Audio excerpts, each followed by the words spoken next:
Hello children, welcome back. In the previous class, we studied about the rational numbers. Today, we are going to study about irrational numbers.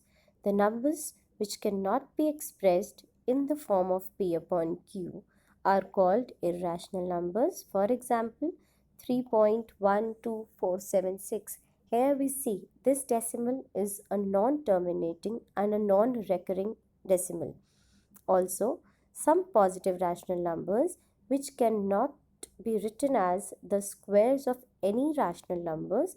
For example, under root 2, root 3, root 5, root 15, etc.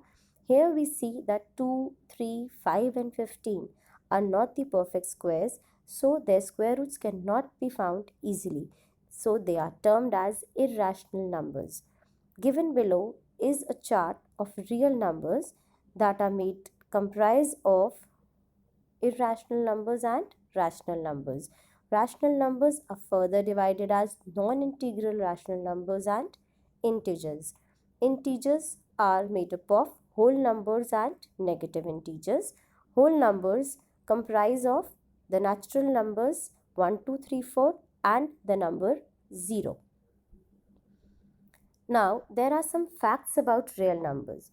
What are those facts? Real numbers obey all the laws of algebra. Every real number has a negative real number. 0 is its own negative number. The sum, difference, product and quotient of a rational number and an irrational number are irrational. Again, the sum, difference, product, quotient of two irrational numbers need not be irrational.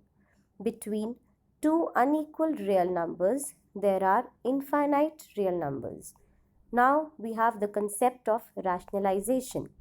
Rationalization of a plus root b. We have a plus root b and the product of a minus root b.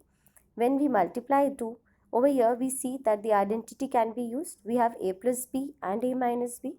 So it reduces to a square minus under root b whole square, which comes out to be a square minus b. The result is a rational number. Thus, by multiplying an irrational number a plus root b by another irrational number a minus root b, we get a rational number. Here, a minus root b is the rationalizing factor of a plus root b and the vice versa. That is, a plus root b is the rationalizing factor of a minus root b. That was the first case. In the vice versa, we can say a minus root b is the rationalizing factor of a plus root b. The irrational number a minus root b is also called the conjugate irrational number or the conjugate of a plus root b. Now let's solve some questions. We have rationalized the denominator. That is, we can see the denominator is having an irrational number. So we need to rationalize it. Rationalize means we need to remove the under root sign from the denominator. For this, let's take up the example. We have 1 upon 3 minus root 2. To rationalize the denominator, what we do is we multiply the numerator and the denominator by the conjugate of the given denominator. That is, we had 3 minus root 2. So what would be the conjugate of 3 minus root 2? That is 3 plus root 2. So we multiply by 3 plus root 2 in the numerator and the denominator. So we get 1 upon 3 minus root 2 multiplied by 3 plus root 2 upon 3 plus root 2. This gives you 3 plus root 2 upon, below we obtain a identity over here, that is a minus b and a plus b, which reduces as 3 square minus root 2 square. This comes out to be 3 plus root 2 upon 9 minus 2, which again reduces to 3 plus 2 root 2 remains as it is. 9 minus 2 is written as 7 in the denominator. So we get 1 upon 7 multiplied by 3 plus root 2. Next, we have root 7 minus root 5 upon root 7 plus root 5. Again, the same question, rationalize the denominator.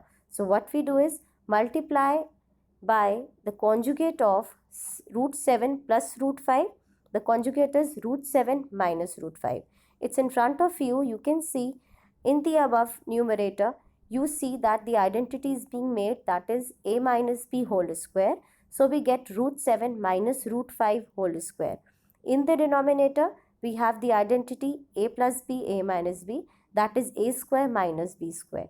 Over here, we get root 7 whole square minus root 5 whole square, which turns out to be, on expansion, in the numerator, we get 7 plus 5 minus 2 root 7 into root 5 upon 7 minus 5.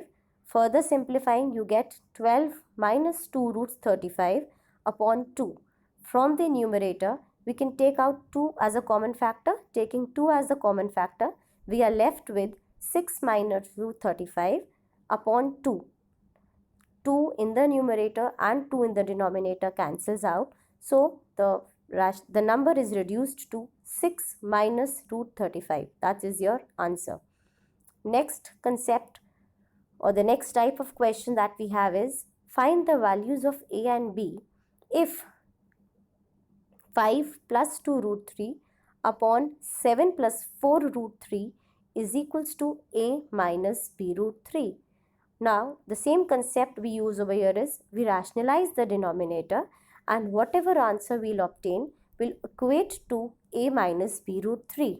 Proceeding with the same manner by multiplying by the conjugate of 7 plus 4 root 3. The conjugate is 7 minus 4 root 3. So, we multiply the numerator by 7 minus 4 root 3 and the denominator by 7 minus 4 root 3. In the numerator, we obtain 35 minus 20 root 3 plus 14 root 3 minus 24, which reduces to 11 minus 6 root 3. In the denominator, we have 7 square minus 4 root 3 whole square.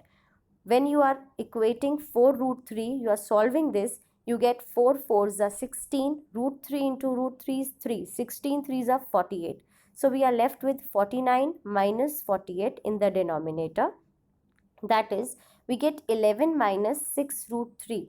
Now comparing 11 minus 6 root 3 with the given value a minus b root 3 on the right hand side, we get a as 11 and b as 6.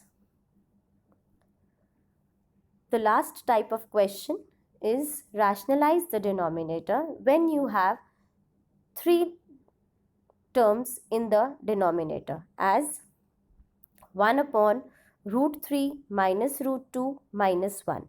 In such type of questions, we take 2 terms in a bracket and leave the other one, so that it reduces to 2 terms combination. We get 1 upon root 3 minus root 2 in one bracket and minus 1 separately. So root 3 minus root 2 acts as a single number. So the conjugate will be root 3 minus root 2 plus 1. So we'll multiply by root 3 minus root 2 plus 1 in the numerator as well as in the denominator. We obtain in the numerator root 3 minus root 2 plus 1, and in the denominator we have root 3 minus root 2 whole square minus 1 whole square. I have just written 1 over here because 1 square is 1. When you expand root 3 minus root 2, you get 3 plus 2 minus 2 root 6, and minus 1 is written as it is. 3 plus 2 gives you 5. 5 minus 1 will give you 4. So the fraction becomes over here is root 3 minus root 2 plus 1 upon 4 minus 2 root 6. Again, the denominator has an irrational number, so we'll further rationalize it by the same concept, that is multiplying by the conjugate of the denominator. The denominator here is 4 minus 2 root 6. So you multiply again by 4 plus 2 root 6. On the multiplication and simplification further, the given quantity gets reduced to minus 1 by 4 bracket root 2 plus 2 plus root 6. Thank you, children. Now you can solve the given exercise. Also, the answers are provided so that you can cross-check your solutions. Thank you.